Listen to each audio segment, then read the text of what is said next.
ओम नमः शिवाय। हर हर महादेव। मित्रों, आज भाद्रपद मास सोमवती अमावस्या का दिन है। आज के दिन हम सुनेंगे सोमवार व्रत की कथा। यदि सोमवती अमावस्या के दिन सोमवार व्रत कथा को श्रवण किया जाता है तो भगवान शिव प्रसन्न होते हैं। भगवान शिव के साथ साथ माता पार्वती की कृपा भी प्राप्त होती है। तो आइए पूर्ण श्रद्धा भाव के साथ आज सोमवती अमावस्या के दिन सोमवार व्रत कथा को श्रवण करते हैं। सोमवार का दिन भगवान शंकर को समर्पित होता है। आज के दिन भक्त भोलेनाथ को प्रसन्न करने के लिए विशेष पूजा अर्चना करते हैं। कुछ लोग आज के दिन व्रत भी रखते हैं ताकि शिव की विशेष कृपा प्राप्त की जा सके। बाबा भोलेनाथ के आशीर्वाद के लिए आप भी सोमवार का व्रत कर रहे हैं तो शिव व्रत कथा को पढ़कर या सुनकर इस उपवास को पूरा करें। नारद पुराण के अनुसार सोमवार व्रत में व्यक्ति को प्रातः स्नान करके शिवजी को जल और बेलपत्र चढ़ाना चाहिए तथा शिव गौरी की पूजा करनी चाहिए। शिव पूजन के बाद सोमवार व्रत कथा सुननी चाहिए। इसके बाद केवल एक समय ही भोजन करना चाहिए। साधारण रूप से सोमवार का व्रत दिन के तीसरे पहर तक होता है, मतलब शाम तक रखा जाता है। सोमवार व्रत 3 प्रकार का होता है: प्रति सोमवार व्रत, सौम्य प्रदोष व्रत और 16 सोमवार का व्रत। इन सभी व्रतों के लिए एक ही विधि होती है। एक समय की बात है, किसी नगर में एक साहूकार रहता था। उसके घर में धन की कोई कमी नहीं थी, लेकिन उसके कोई संतान नहीं थी। इस कारण वह बहुत दुखी था। पुत्र प्राप्ति के लिए वह प्रत्येक सोमवार व्रत रखता था और पूरी श्रद्धा के साथ शिव मंदिर जाकर भगवान शिव और माता पार्वती की पूजा करता था।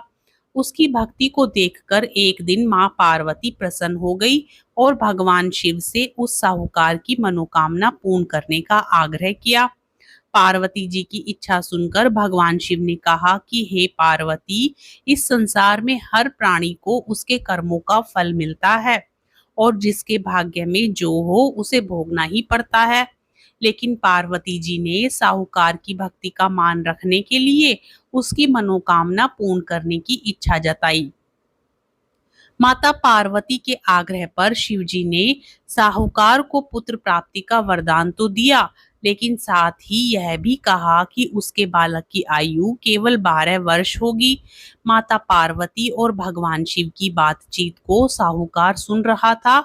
उसे ना तो इस बात की खुशी थी और ना ही दुख। वह पहले की भांति शिवजी की पूजा करता रहा। कुछ समय के बाद साहूकार के घर एक पुत्र का जन्म हुआ।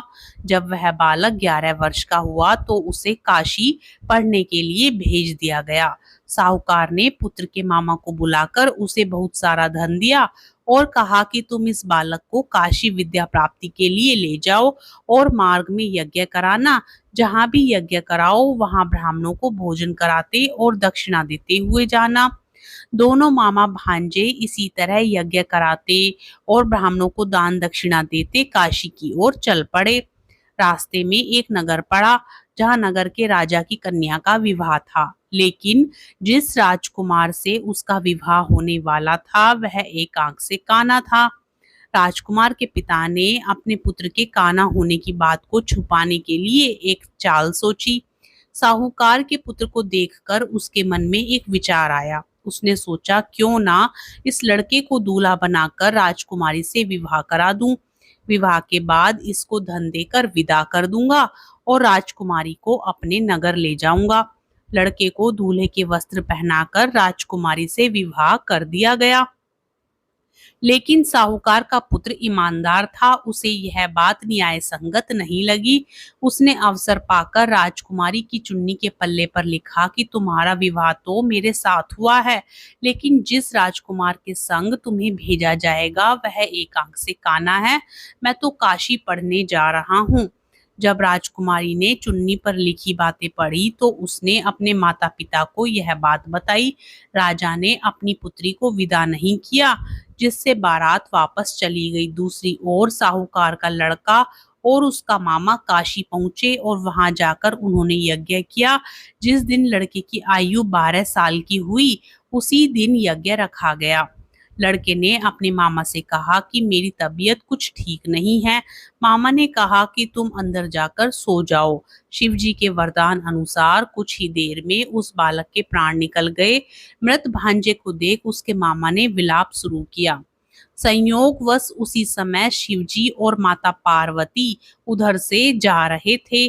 पार्वती ने भगवान से कहा, स्वामी, मुझे इसके रोने के स्वर सहन नहीं हो रहे।